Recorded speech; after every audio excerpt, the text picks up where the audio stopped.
Saya mau cerita sedikit ya, sebelum saya masuk ke firman-Nya, tidak lama. Ya, oke. Saya hanya berpikir waktu bulan Januari awal, setelah masuk tahun 2025, saya lagi punya planning. Saya bilang sama diri saya bahwa saya mau kembali ke Kalimantan Barat. Saya sudah susun gitu ya. Jadi jadwal dari tanggal 8 saya susun sampai ke bawah. Dan jadi agak repotnya begini kan, misalnya tanggal 8 sampai tanggal sekian di daerah sini. Jadi semua gereja kan ditelepon yang kita mau kunjungi itu. Nah, lalu dari sini ke sini kita susun lagi. Jadi kalau misalnya ada yang kosong, jadi mau nggak mau kita harus berdoa dan mencari lagi yang kosong ini dimasukkan. Nah, sampai di tanggal, sebenarnya saya lihat tanggal saya, sampai di tanggal di bagian 24 itu, kan saya 23 saya rencana ada di Sintang. 24 itu saya mulai berpikir, siapa yang saya mau kontak lagi di daerah Kapuas Hulu ini? Lalu singkat cerita, ada satu sebalang. Kemudian masih banyak yang kosong sampai tanggal 28. Saya pikir-pikir lagi, siapa ya gitu ya. Soalnya yang satu ditelepon ngomong begini, yang satu ditelepon ngomong begini. Lalu saya ingat sama hambanya, Pak Pendeta Lukas.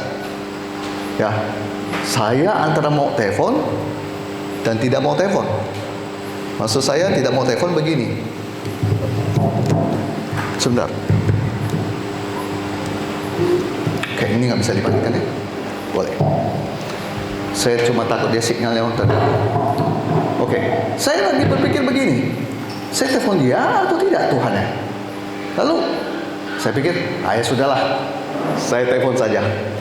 Dia mau jawab, saya tanya dia saja via WA, dia mau jawab ya dan tidak, terserahlah sudah. Karena saya berpikir belum lama, 6 bulan yang lalu baru ke sini kan? Nah, sekarang balik lagi ke sini.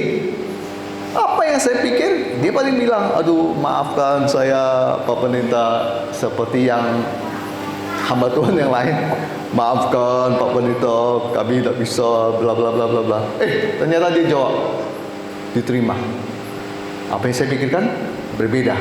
Nah, dari sini saya mau ngomong begini, Pak Bu, dengar baik begini. Gereja itu bisa maju kalau ada pelayanan 5 jawatan. Gembala, guru, penginjil, nabi, rasul. Gembala terus. Gimana jemaatnya mau bertumbuh? Harus ada sentuhan 4 yang lainnya. Guru terus gembala, guru terus, nggak maju. Penginjil mau masuk, nggak dikasih masuk, susah mau maju. Nah, saya sangat bersyukur kepada Yesus. Hambanya ini, dari hambanya bilang iya. Selanjutnya yang lain-lainnya saya langsung lebih optimis. Ya ini pasti saya masuk. Ketika saya angkat telepon semua masuk semua, full. Ya, itu saja cerita saya. Oke, kita langsung lihat. Ada satu perikop yang luar biasa. Mungkin ini cuma cerita, tapi saya akan membahasnya dengan versi yang Tuhan berikan buat saya. Khotbah saya tentang perjumpaan Tuhan merubah kehidupan seseorang. Bukan kita pada di Lukas pasal 19. Pasal 19 ayat 1, maksud saya ayat 1 sama dengan 10. Lukas 19 ayat 1 sama dengan 10. Yang sudah dapat katakan amin. Oke, saya mulai. Sakeus. Yesus masuk ke kota Yeriko dan berjalan terus melintasi kota itu. Di situ ada seorang bernama Sakeus, kepala pungut cukai, dan ia seorang yang kaya. Ia berusaha untuk melihat orang apakah Yesus itu, tetapi ia tidak berhasil karena orang banyak, sebab badannya pendek. Maka berlari ia mendahului orang banyak, lalu memanjat pohon ara untuk melihat Yesus yang akan lewat di situ. Ketika Yesus sampai di tempat itu, ia melihat ke atas dan berkata, Sakeus, segeralah turun, sebab hari ini aku harus menumpang di rumahmu. Lalu Sakeus segera turun dan menerima Yesus dengan sukacita. Tetapi semua orang melihat hal itu bersungguh-sungguh, katanya, ia menumpang di rumah orang berdosa. Tetapi Sakeus berdiri dan berkata kepada Tuhan, Tuhan, setengah dari milikku akan kuberikan kepada orang miskin, dan sekiranya ada sesuatu yang kuperas dari seseorang, akan kukembalikan 4 kali lipat. Kata Yesus kepadanya, hari ini telah terjadi keselamatan kepada rumah ini, karena orang ini pun anak Abraham. Sebab anak manusia datang untuk mencari dan menyelamatkan yang hilang. Ada amin? Pak, Bu, begini, ini saya mau bercerita, saya nggak membahas semua, ya. Saya sedang nggak mau bahas semua, saya cuma bahas poin-poin yang penting. Bapak dan Ibu terkasih, saya mau ngomong gini. Ini Sakius, ada sebuah cerita, saya mau gambarkan bagaimana kalau orang yang menerima Tuhan, orang yang berjumpa dengan Tuhan, habis itu ada sesuatu yang terjadi dalam hidup dia. Ya, ada sesuatu yang terjadi dalam hidup dia. Lihat di Lukas pasal 19 ayatnya ke-6. Sebelumnya kita baca di ayat 5 deh. Ketika Yesus sampai ke tempat itu, ia melihat ke atas dan berkata, Sakius, segeralah turun, sebab hari ini aku harus menumpang di rumahmu. Nah, kemudian pasal 19 ayat 6 dikatakan, lalu Sakius segera turun dan menerima Yesus dengan sukacita. Pak, Bu, ketika firman disampaikan di gereja, ketika firman disampaikan di hari Minggu, jemaat yang mendengar, apakah Anda menerima atau Anda menolak? Seringkali firman disampaikan, itu ditangkis firmannya. Saya mau ngomong begini, itu kan firman secara logos yang tertulis. Nah, sekarang saya berbicara tentang firman yang dibawa oleh hamba Tuhan. Misalnya dia lagi pergi jalan kemana, dia ketemu dengan seseorang. Dia ketemu dengan seseorang, Roh Kudus ada di diri dia, menggerakkan dia untuk berbicara sama orang itu.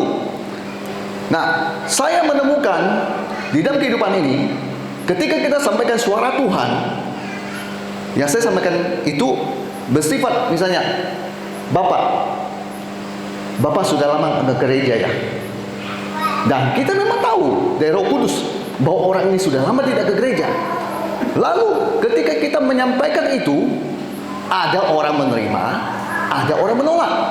Yang menolak, dia akan tersinggung, dia marah. Yang menerima, seperti Sakius, dia menerima. Nah, saya mau kasih tahu, jangan berpikir setiap kali firman disampaikan, orang pasti menerima. Saya sudah mengalami beberapa orang yang dengan keras dia melawan saya, dan saya nggak mau pusing. Yang penting kan saya sudah sampaikan firman. Misalnya saya bilang, Bapak sudah lama tidak ke gereja. Kalau yang melawan dia kan ngomong, iya, kenapa? Terus kenapa? Itu melawan. Pak, Bu, dari tempat ini saya mau ngomong, jangan melawan firman Tuhan.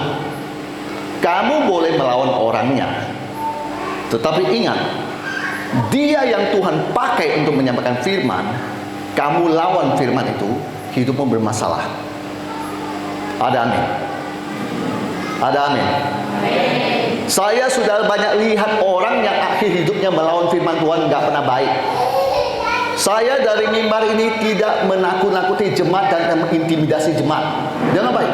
Tidak ada maksud saya untuk mengintimidasi jemaat. Tetapi saya akan ngomong, setiap firman yang keluar dari seorang manusia, jangan dilawan. Jangan dilawan. Kamu lawan, kamu bermasalah. Karena kamu bukan sedang melawan pendeta itu atau melawan orang itu, tapi kamu melawan suara Tuhan. Oh, kalau saya ngeri, Pak, Bu. Kalau hari ini ada orang jumpa sama saya tidak kenal, dan dia menyampaikan sesuatu dari Tuhan buat saya akan hormati dan saya akan menerima. Kalaupun saya tersinggung karena perkataan firman Tuhan itu, sebenarnya itu kan bagus buat saya. Saya harus bisa dikoreksi. Amin. Bapak Ibu terkasih, kita harus bisa dikoreksi. Ada amin? Jangan menjadi orang yang suka melawan suara Tuhan. Bapak Ibu jangan berkata, oh orang kita orang Dayak nggak suka melawan. Ada juga yang melawan. Ada juga yang mengeraskan hati. Sudah tahu, kita jelas sudah bilang kamu nggak ke gereja, dia jawab, ya, terus kenapa? Jangan melawan firman Tuhan. Kamu kalau mau hidupmu baik-baik, dengan baik. Jangan melawan firman Tuhan. Saya menemukan Sakeus adalah sosok orang yang menerima firman Tuhan. Dia, kalau Bapak lihat backgroundnya, dia bukan orang baik. Kepala pemungut cukai, tapi bosnya pemungut cukai semua. Bos di atas pemungut cukai semuanya. Dan yang pasti, Alkitab sudah mencatat orang kaya. Orang kaya, Pak Bu, biasanya kok kaya arogan. Dengan baik. Ada yang dia arogan, kayanya yang dia arogankan. Kalau orang miskin arogan kan lucu. Apa yang dia mau arogankan? Miskinnya. Dia kaya. Bapak Ibu nggak usah jauh, Bapak lihat, nggak usah di Jakarta, lihat di Ponti, lihat di Sanggau, lihat di kota-kota Sintang, dimanapun. Kalau Bapak lihat orang itu punya mobil Fortuner, Mercedes, Alphard, udah mobil berjejer begitu, kalau ngomong agak angkat sedikit. Nggak tahu ya kenapa ya? Kenapa ya begitu ya? Memang dari dulu saya selalu lihat. Jadi matanya agak ke atas, melihat Tuhan kali ya mungkin. Jadi yang kita di depan dia nggak mau lihat, dia lihatnya begini. Tapi kalau dia udah bangkrut, ya kenapa?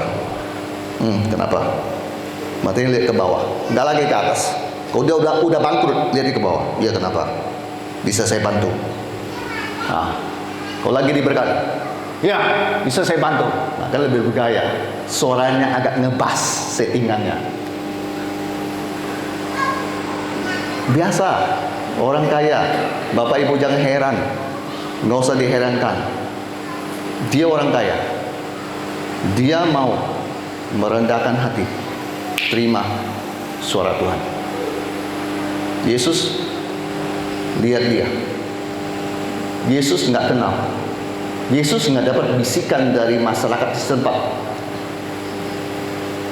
Tuhan Yesus itu Sakeus, bos pemungut cukai. Tuhan Yesus tidak dapat itu berkata. Tapi Yesus dengan karunia marifat, dia melihat itu. Dan dia bilang, Sakeus, segera turun, sebab hari ini aku harus menumpang di rumahmu. Nah, hal pertama, apa akibatnya setelah seorang berjumpa dengan Tuhan? Satu, saya mau ngomong, kalau saya lihat dari semua itu di pasal 19 ayat 6, lalu Sakeus segera turun. Jadi Alkitab mencatat dia segera turun, bukan berlambat-lambat turun loh. Nah, segera turun dan menerima Yesus dengan sukacita. Berarti Bapak Ibu terkasih, Sakeus setelah berjumpa dengan Yesus secara pribadi, ada perubahan karakter.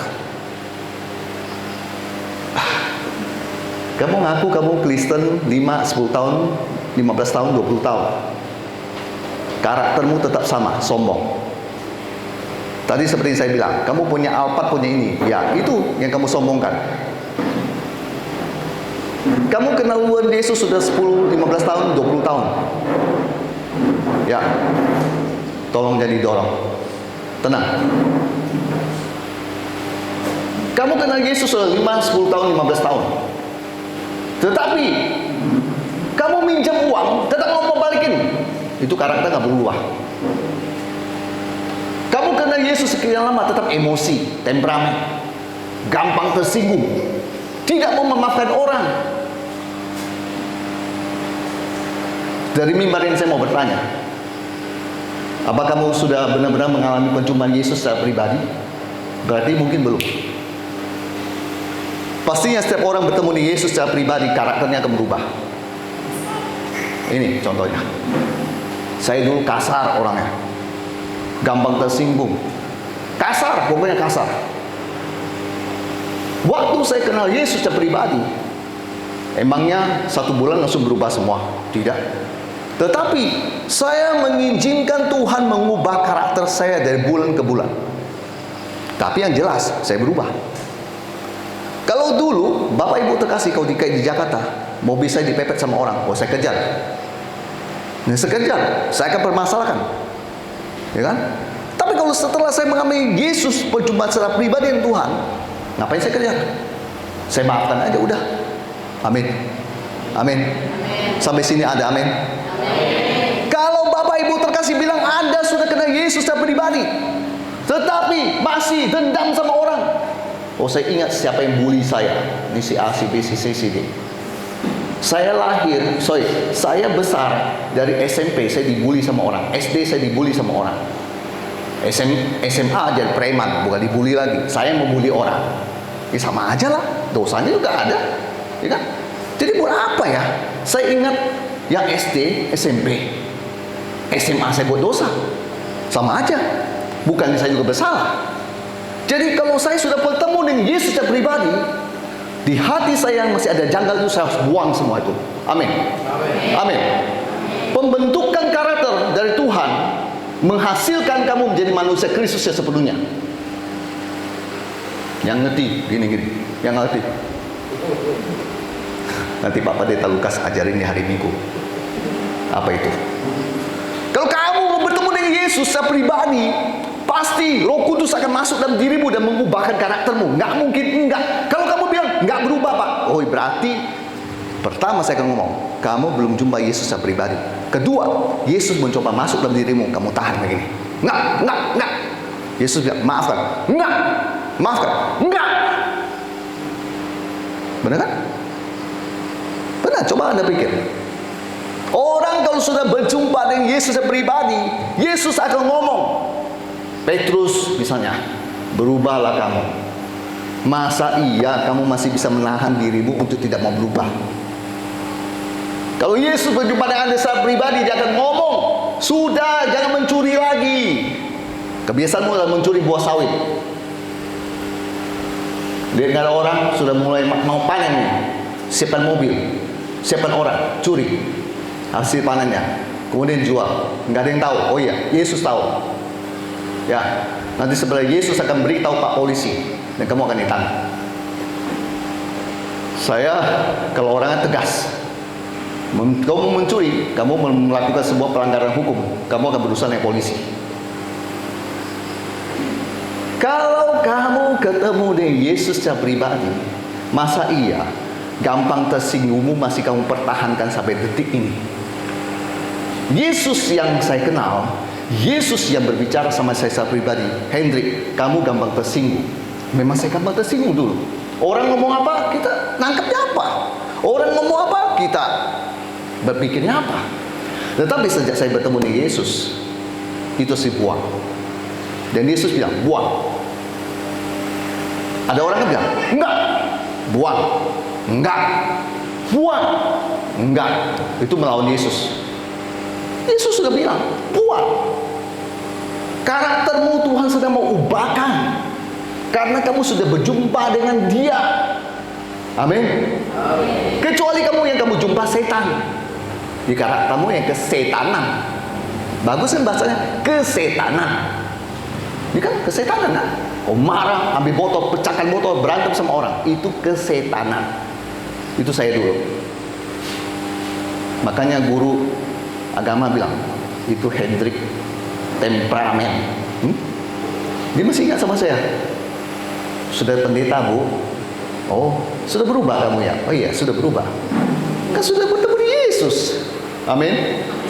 Dulu Kristen, ngaku Kristen, belum bertemu dengan Yesus secara pribadi. Saya banyak diubahkan oleh Yesus. Salah satunya temperamen, gampang tersinggung, pemarah, emosional. Tidak boleh kalau kamu nyinggung, kamu pukul saya balas kamu. Itu kan sifat orang kesetanan. Yesus tidak pernah mengajarkan kamu didatangi pakai pisau, balas dia dengan pistol. Nah, kan? Mana ada? Nggak ada kan? Yesus selalu mengajarkan, ampuni dia. Amin. Ngomong gampang, selamat berpraktek dari tempat ini. Pulang ke sini, selamat praktek. Yang kedua, perubahan karakter tadi saya bilang ya. Jadi karakter dalam dirimu ada yang berubah.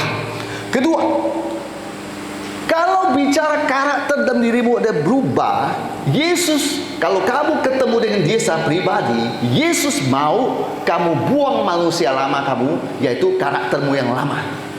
2 Korintus pasal 5 ayat 17. Jadi barang siapa yang dalam Kristus, ia diciptakan yang baru, yang lama sudah berlalu, sesungguhnya yang baru sudah datang. Amin. Amin. Saya hafal hafal karena ayat ini yang mengubahkan hidup saya. Saya bilang, mulai sekarang Tuhan, tidak ada rokok lagi, tidak ada minum lagi, tidak ada narkoba lagi, tidak ada lagi seks bebas. Sudah. Begitu, kalau kamu mau ikut Yesus, ikut Dia sungguh-sungguh. Buang semuanya, rokok buang, ini buang, itu buang. Poster setan ditempel di rumah. Mama saya mau copot, awas lu copot. Mama saya nggak berani. Jadi banyak tengkorak apa semua. Woi, bapak ibu lihat ruangan saya seram. Kuasa jahat punya fondasi untuk mendarat di rumah saya karena banyak setan yang saya tempel-tempel di tembok saya. Ini kamu ketawa ses. Gini. Setan bisa mendarat ke rumahmu kalau ada landasannya.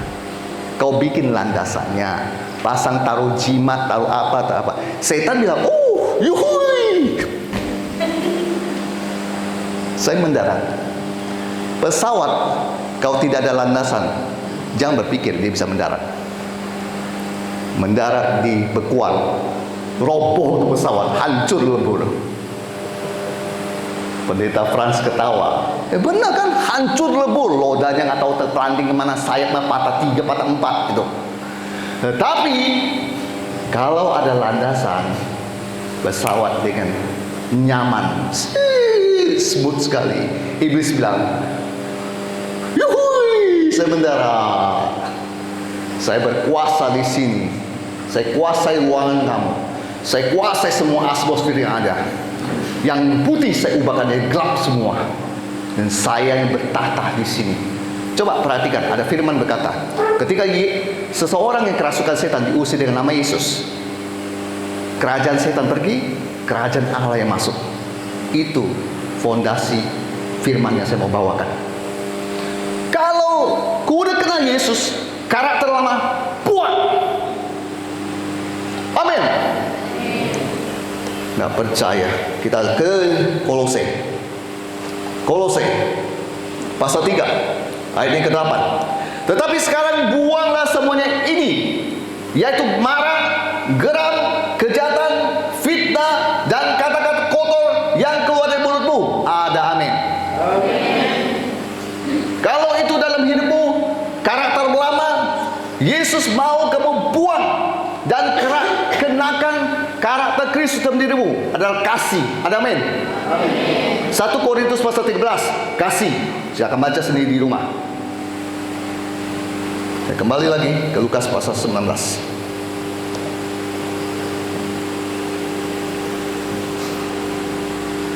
Jadi, Bapak Ibu terkasih, omong kosong kalau orang sudah kenal Yesus sudah puluhan tahun. Dia sudah berjumpa dengan Yesus. Karakter lama masih bertahan di tempat dia. Berarti saya meragukan orang ini bertemu dengan Yesus dengan pribadi atau tidak. Saya ingat sekali waktu saya masih pemuda, waktu saya bertemu dengan Yesus secara pribadi, ini air mata nggak bisa dibendung. Nangis di depan, nangis. Kemudian kita mulai menyesali semua dosa yang kita lakukan, semua kejahatan yang kita kerjakan. Dan sejak itulah orang tua saya nggak pernah bilang, copot itu poster, buang itu gambar setan semua. Saya yang lakukan. Saya copot semua. Bapak Ibu tahu, ada satu kebiasaan saya yang cukup buruk. Saya suka mengoleksi pisau. Dari ukuran kecil segini sampai ukuran kecil segini, saya selalu simpan tuh barang. Saya taruh di tempat tidur saya ada pisau, di mana saya ada pisau, dan saya selalu hidup dengan pisau. Karena memang bodoh juga ya. Waktu saya bertobat, itu barang menurut saya paling berharga dalam hidup saya. Koleksi pisau-pisau saya, berbagai jenis pisau, saya ambil semua, saya buang. Karakter lama saya bilang sudah berlalu. Sampai hari ini kalau saya lihat pisau bagus, saya akan bilang itu manusia saya lama. Saya tidak mau koleksi barang itu lagi. Saya buang semua ke tong sampah. Kenapa? Karakter baru sudah datang. Karakter baru tidak senang dengan hal-hal yang lama. Semua dosa yang kita kerjakan tidak suka lagi. Amin. Amin. Saya mau memastikan firman Tuhan ini hari ini kamu dengar dan kamu serap pada dirimu. Berikutnya, lanjut. Lukas pasal 19 ayat ke-8. Saya loncat ya, nanti baca sendiri di rumah. Tetapi Sakeus berdiri dan berkata kepada Tuhan, Tuhan, setengah dari milikku akan kuberikan kepada orang miskin. Ini setelah dia bertemu dengan Yesus secara pribadi. Dan dia turun. Orang-orang singkat cerita sungut-sungut komplain karena Yesus mau numpang di rumah dia. Nah, Sakeus tiba-tiba mengambil sikap berdiri. Berdiri ini dicatat di sini. Saya percaya adalah dia berdiri dengan iman. Dia mempertegaskan dirinya. Sekarang dia siapa? Setelah berjumpa dengan Yesus. Dia backgroundnya pungut cukai, bos pungut cukai, pasti berurusan dengan uang, korupsi dan lain sebagainya, pemerasan dan sebagainya. Dan saya melihat ini ada profesi dia dan dosa yang dilakukan. Tetapi ketika dia bertemu dengan Yesus, ini saya bingung ya. Ternyata hal yang pertama saya pelajari adalah milik dia yang berharga dia tidak pertahankan lagi, tapi dia berikan sama Tuhan. Saya penginjil keliling bukan cuma di Kalimantan Barat dan seluruh Borneo, enggak. Saya sampai ke Sorong, Manado, Poso, Toraja, Makassar, manapun saya sudah pergi. Kecuali daerah Medan pun saya sudah pergi. Nias saya belum, ya. Riau saya belum. Beberapa tempat saja. Batam saya sudah pergi. Saya mau kasih tahu pada Bapak Ibu terkasih, saya banyak bertemu dengan orang ngakunya sudah bertemu dengan Yesus. Ketika lihat hamba Tuhan susah lewat di masa bodoh, dari situ saya tahu dia belum bertemu dengan Yesus. Kalau dia bertemu dengan Yesus, catat baik omongan saya, belas kasihan Tuhan levelnya tinggi bro, lebih tinggi daripada Hendrik punya. Tinggi. Belas kasihan Yesus tinggi levelnya bro. Kalau itu dari Tuhan diimpartasikan pada kamu, masa iya kamu lihat orang lagi susah kamu ngomong-ngomong dia? Masa iya kamu lihat penginjil lagi susah merantau, khotbah di gereja Anda, pulang Pak, terima kasih ya Pak ya. Maaf Pak, saya nggak bisa memberikan apa-apa Pak ya. Bapak jangan kapok-kapok kesini. Itu bukan pelaku firman. Setiap orang yang melayani tempat saya, siapapun yang saya undang, siapapun yang saya izinkan untuk pelayanan, catat baik omongan saya. Saya menghargai mereka semua. Dan saya tahu mereka yang hidup dari pemberita Injil harus hidup dari situ. Maka jangan heran kalau orang-orang sudah bertemu Yesus, Anda bilang dia nenek-nenek cuma sadap karet. Bertemu dengan saya penginjil Hendrik, kan sudah tahu dengan jelas orang ini bawa mobil, orang ini apa, jasnya keren. Wih, jasnya keren, banyak duit itu, jangan dikasih banyak duit itu. Nenek ini nggak peduli. Nenek ini keluarkan uang 1 lembar 50.000, dia berkati saya. Saya bingung. Saya mau terimanya susah karena saya kasihan sama nenek itu. Udah tua. Saya cuma salut ini orang adalah orang yang sudah dapat Yesus secara pribadi. Makanya milik dia tidak dipertahankan lagi. Ada nih. Oh, lebih sedikit. Susah nih aminnya. Berat. Bapak paksa saya amin. Susah. Saya, Bapak Ibu terkasih, mau kasih tahu Anda kesaksian. Singkat aja. Berapa hari lalu saya sempat ada di kota Sintang.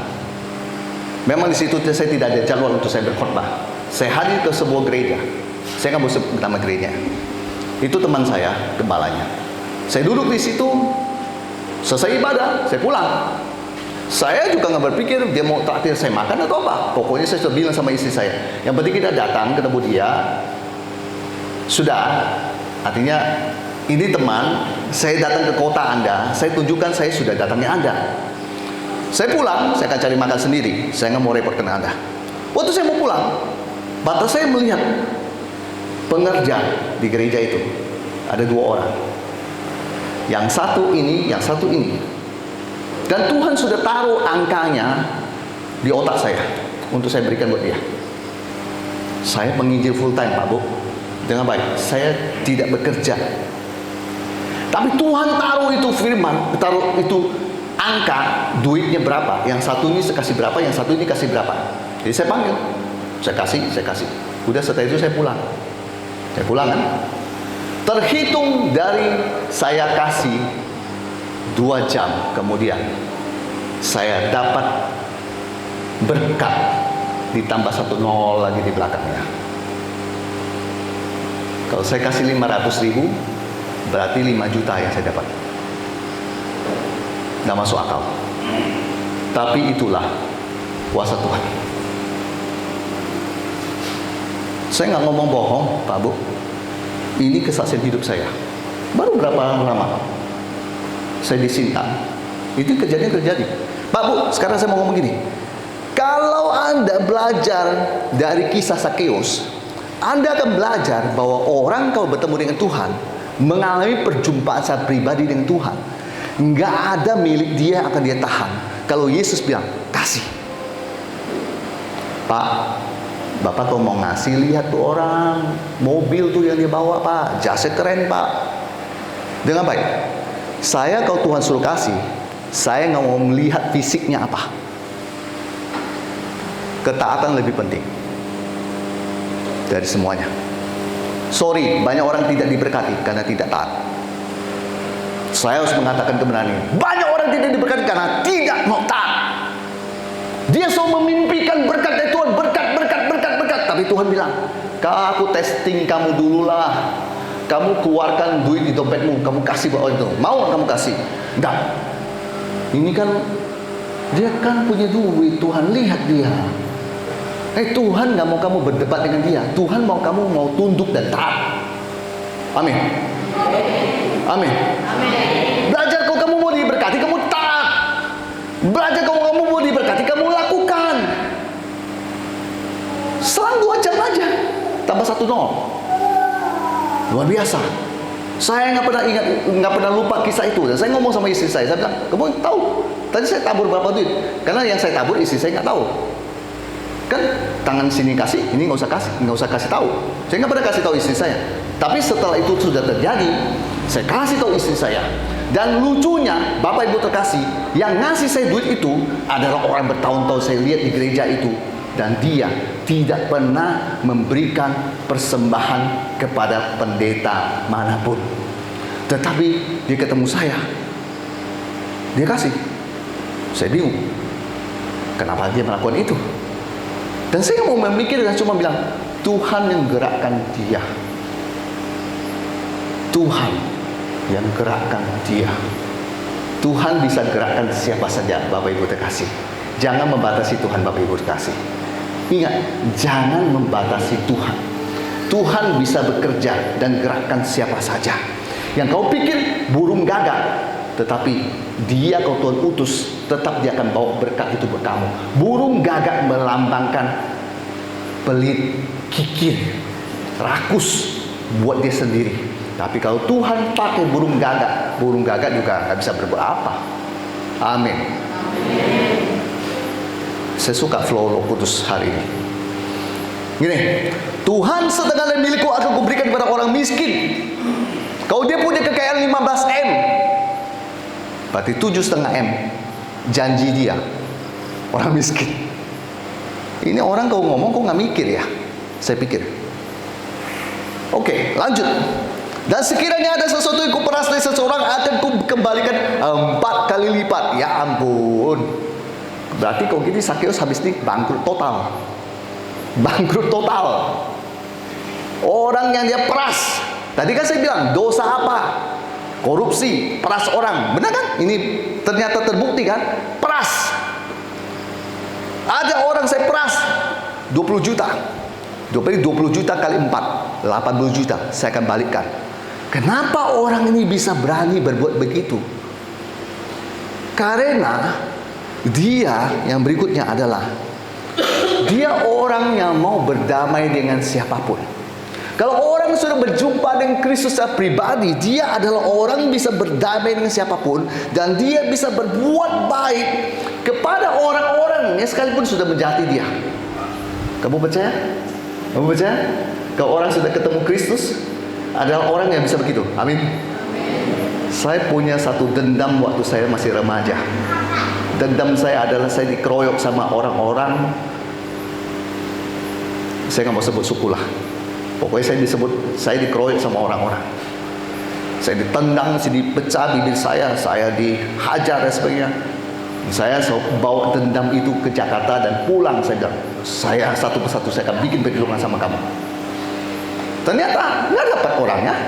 Orangnya nggak tahu pergi ke Pontianak, udah mati atau apa, saya nggak tahu. Suatu hari Tuhan mengajarkan pada saya. Jadi Bapak Ibu lihat, ada hubungan dengan pisau yang saya simpan. Itu karakter saya. Suatu hari saya bilang sama Tuhan, saya nggak bisa begini. Siapapun yang pernah melukai hati saya, menyakiti saya, ketika saya berjumpa dengan Yesus, saya ini harus belajar seperti Yesus. Di kayu salib saja dia mengampuni. Coba kalau Yesus model kayak saya, turunlah kalau kamu memang Tuhan. Oh, tiba-tiba paku di tangan, cus, pakunya keluar, kaki diduga keluar, turun saya, tempeleng, kepala putus. Kan Yesus kan punya kuasa kan? Itu yang kamu mau lakukan. Yesus tidak. Amin. Setiap kali ketika saya jatuh dalam dosa temperamen saya cuma duduk, saya diam. Dan saya bilang, hari ini aku melakukan kejahatan yang sangat besar, karena habis saja saya membunuh orang. Tuhan ampuni saya mau berubah. Berarti kan ada sebuah komitmen, saya mau berubah. Pak, Bu, perubahan bukan karena tekanan orang tua, istri, siapapun. Perubahan adalah sebuah keputusan kau buat di hadapan Tuhan. Itu saya mau berubah.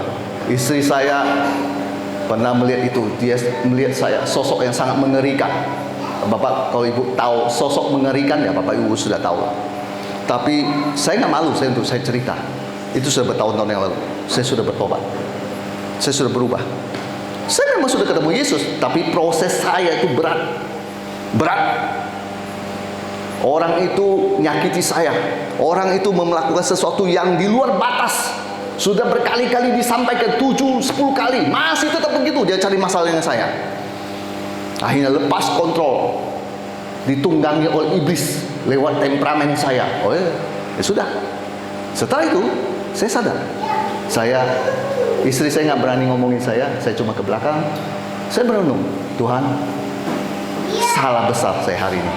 Saya sudah membuat Engkau malu, karena semua orang menonton saya. Dan saya bilang, saya mau berubah. Saya mau mengampuni orang. Besok-besok ketemu orang itu lagi, bosnya. Saya panggil dia. Pak, Bu, kamu nggak bisa kamu bilang kamu mengampuni, kalau kamu nggak mau manggil orang. Halo? Oh Pak, saya manggil Pak. Oh ya, tapi saya nggak melupakan semua yang dilakukan. Itu bukan mengampuni. Itu kamu masih ingat. Amin. Mengampuni berarti melupakan. Gampang Pak? Oh susah. Buat orang temperamen susah. Tapi saya sudah bilang, Sakeus berdamai dengan orang, berdamai dengan siapapun, berbuat baik. Amin. Yesus, oh aminnya boleh lu, amin. Di sini banyak kue. Kalau kurang semangat, saya kasih kue. Sponsor by Pak Gembala. Kalau Anda Kristen melalui perjumpaan dengan Tuhan, kamu nggak akan tahan untuk berbuat baik sama orang. Camkan omongan saya baik-baik. Kalau kamu ngaku saya Kristen, berjumpa dengan Tuhan secara pribadi, Tuhan mau lihat perbuatan baikmu supaya namanya dipermuliakan lewat kamu. Hamba Tuhan di sini yang amin. Sana aman. Pak, Bu, Sakeus ini mengerti apa yang Tuhan mau lakukan di hidup dia. Yang Yesus mau adalah siapapun kamu harus bisa berdamai dengan siapapun. Kamu harus berdamai dengan dirimu dan Tuhan. Mungkin selama ini kamu berkeras dengan Tuhan. Paling susah bukan berdamai dengan sesama manusia, tapi kau berdamai dengan Tuhanmu dulu. Apa yang kau marah sama dia, berdamai dulu. Bikin rekonsiliasi dengan Tuhan lewat doamu. Lihat dirimu. Siapa orang yang hari ini kamu sakiti? Ampuni dia. Berdamai dengan dia. Waktu berapa minggu yang lalu, ada seorang hamba Tuhan. Orang yang berteman saya di medsos, jangan coba-coba berteman dengan saya di medsos, karena firman Tuhan yang saya keluarkan selalu tegas dan keras. Kira-kira sekitar 7 tahun, 10 tahun yang lalu hamba Tuhan ini ada di medsos saya. Hamba Tuhan ini menyinggung saya dan dia nggak setuju dengan statement saya yang keras. Saya ngomong aja, kalau Bapak nggak mau terima, silakan keluar dari medsos saya. Atau saya yang keluarkan kamu. Jadi pilihan, kamu mau dikeluarkan atau keluar sendiri. Saya kasih ultimatum itu aja. Kemudian belum lama, 2 minggu yang lalu, saya ketemu dia di Ngabang. Namanya Roh Kudus. Dia bisa mengingatkan saya. Saya lihat wajah dia. Padahal saya tidak pernah bertemu dengan muka dengan dia. Saya juga sudah lupa siapa namanya. Tetapi Roh Kudus waktu sebut, orang itu sebut nama dia siapa, Roh Kudus putar memori saya dan ingatkan komputer data yang sudah terbuang, terhapus, dipanggil kembali lagi sama Roh Kudus. Ini orang yang pernah ngomong ini sama kamu. Ya sudah, sekarang keputusannya apa? Ajak dia berantem. Terusin yang kemarin. Enggak. Saya ngomong baik begini. Bapak masih ingat sama dia. Bapak dulu kan sekitar 7 tahun lalu atau berapa tahun lalu, Bapak ini menyinggung saya, ngomong di medsos. Pak, saya ulurkan tangan. Kita berdamai. Enak kan hidup begitu? Hah? Gampang? Susah? Oh ya, jawabmu susah. Enggak gua mau berdamai. Gara-gara nggak mau berdamai hatinya. Hati gembira adalah obat. Yang suka stroke itu pemarah. Saya nggak mau nyimpan akar pahit dalam hidup saya. Sampah itu. Dia baik-baik, saya yang sakit. Amin. Kan bodoh. Saya nggak mau sakit. Saya mau sehat. Hati ini sentral kehidupan. Harus sehat. Jangan simpan sampah, akar pahit. Berdamai dengan orang. Saya ngajarkan Anda. Saya pelaku loh. Saya pelaku firman. Saya berdamai sama dia. Saya sudah lupa. Dia bilang saya sudah lupa. Pak, saya masih ingat. Bapak orangnya. Ya udah, kita berdamai Pak ya. Sorry Pak ya. Kalau ada perkataan yang dulu Bapak nggak setuju di saya, ya sudah ya. Nah, kan enak. Amin. Pantas itu orang dari awal setelah selesai ibadah ngacir, ketemu saya ngacir, ketemu saya ngacir, ketemu saya kancir. 2 kali dia well. Tapi dia ngacir terus. Begitu mau salaman, mau foto, hilang orangnya. Rupanya dia sudah tahu tuh orang. Omong kosong kalau dia tidak tahu saya. Saya tahu dia tahu. Cuma dia belagak bego aja. Kebanyakan manusia begitu, belagak bego aja. Ya, enggak apa-apa, aman Bapak, aman. Kok NTT ngomong aman kan begitu? Aman Bapak, aman. Ada penekanan intonasi Bapak. Saya pelayanan di NTT, makanya saya tahu mereka punya logat. Bapak Ibu terkasih, saya mau ngomong gini. Tidak aman Bapak. Yang aman, lakukan firman. Amin. Setelah berdamai, hilang semua. Janggalan hilang semua.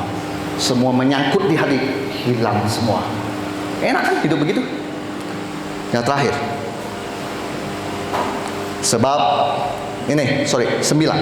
Kata Yesus kepadanya, hari ini telah terjadi keselamatan pada rumah ini. Karena orang ini pun, yaitu Sakeus, pun anak Abraham.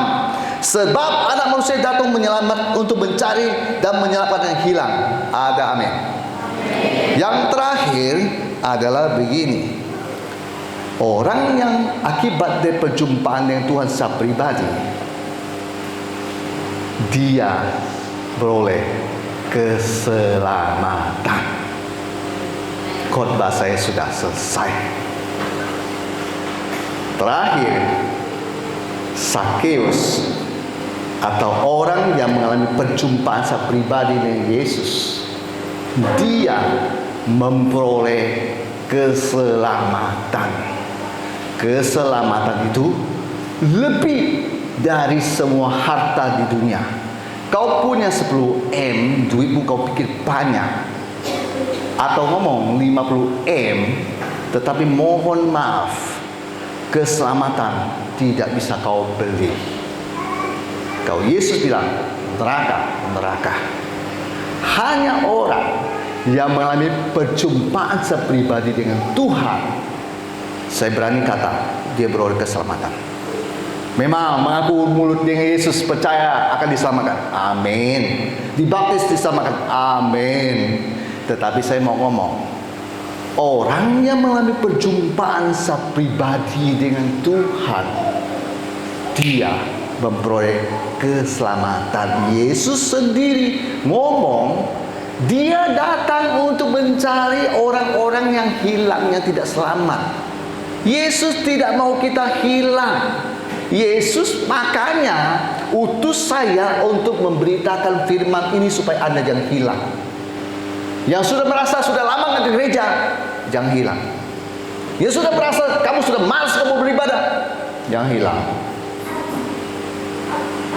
Masa saya khotbahnya gini, ya udahlah, kalau kamu mau hilang-hilanglah. Pak, Bu, berkat perjumpaan sepribadi dengan Yesus menghasilkan kata ini, keselamatan. Saya bikin perbandingannya sama Bapak Ibu terkasih. Anda belum tahu ini, pasti Anda nggak tahu. Saya buka Lukas 19 kan tadi ya. Oke, kita mundur ke Lukas 18, satu pasal di belakang itu. Perhatikan, ada di pasal 18 ayatnya yang ke-18 sampai ke-27. Perhatikan Lukas pasal 18 ayatnya 18 sampai ke-27.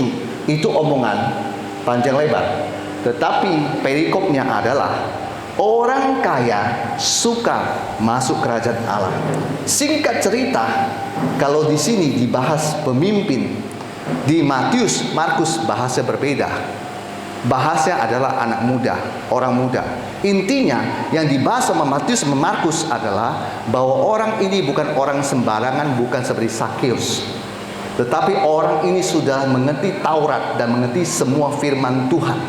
Tetapi ketika dia memancing Yesus, ya, dia mencobai Yesus, ya kan? Dia ngomong, apalagi yang saya lakukan? Yesus kan sudah kasih tahu dia hukum Taurat, jangan begini, jangan berzina, jangan membunuh. Oh, dia bilang, semua itu di 21 telah kuturuti sejak masa mudaku. Habis itu Yesus tahu ada satu hal di dalam dirinya dia belum melakukan. Yesus bilang, jual segala yang kau miliki dan bagi-bagikan kepada orang miskin.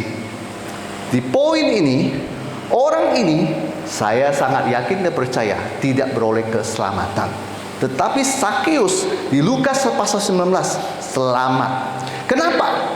Bapak Ibu lihat, Yesus memandang dia dan berkata, alangkah sukarnya orang beruang masuk ke dalam kerajaan Allah. Sebab lebih mudah seekor unta masuk melalui lubang jarum daripada seorang kaya masuk ke dalam kerajaan Allah. Semua poin-poin tadi yang saya sudah sampaikan, orang ini nggak bisa lakukan. Salah satunya, dia milik dia.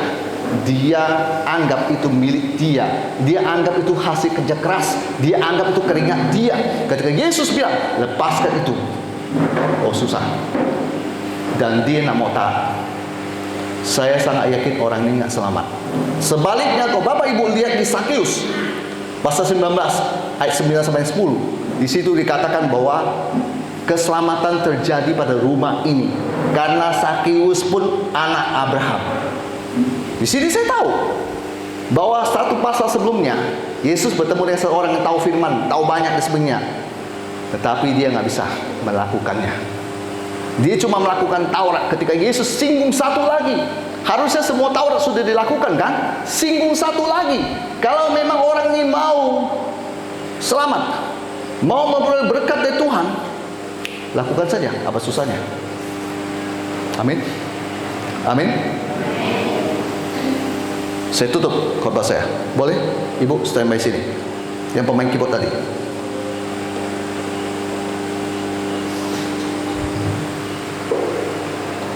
Begini, Ibu jangan mulai main dulu ya. Nanti suara saya tertutup. Begini. Saya tidak percaya kalau ada orang Kristen hari ini ngaku pada saya sudah mengalami perjumpaan dengan Tuhan saya pribadi. Tetapi saya lihat dia masih tetap merokok, masih minum, masih suka pukul istri, masih suka omong kotor, judi. Apapun judinya, mau sabung ayam, mau apapun, saya nggak peduli. Pokoknya judi, serakah, kikir, pelit, nggak bisa ditegur, terima teguran. Saya nggak percaya. Yang saya percaya adalah ketika orang itu mengalami perjumpaan dengan Tuhan, orang sekeliling dia saja bisa ngomong, kamu kan Hendrik yang dulu temperamen, kok bisa begini? Biar mulut orang yang bersaksi ngomongin kamu, bukan kamu yang ngomong dirimu. Cermin, dia orang yang jadi cerminnya, kasih tahu kamu siapa kamu sebenarnya. Apakah 5 tahun yang lalu dia kenal kamu, kau pinjam duit gak mau balikin, 5 tahun kemudian tetap sama atau sudah berubah? Itu biar orang lain yang jadi cerminmu dan ngomong siapa kamu.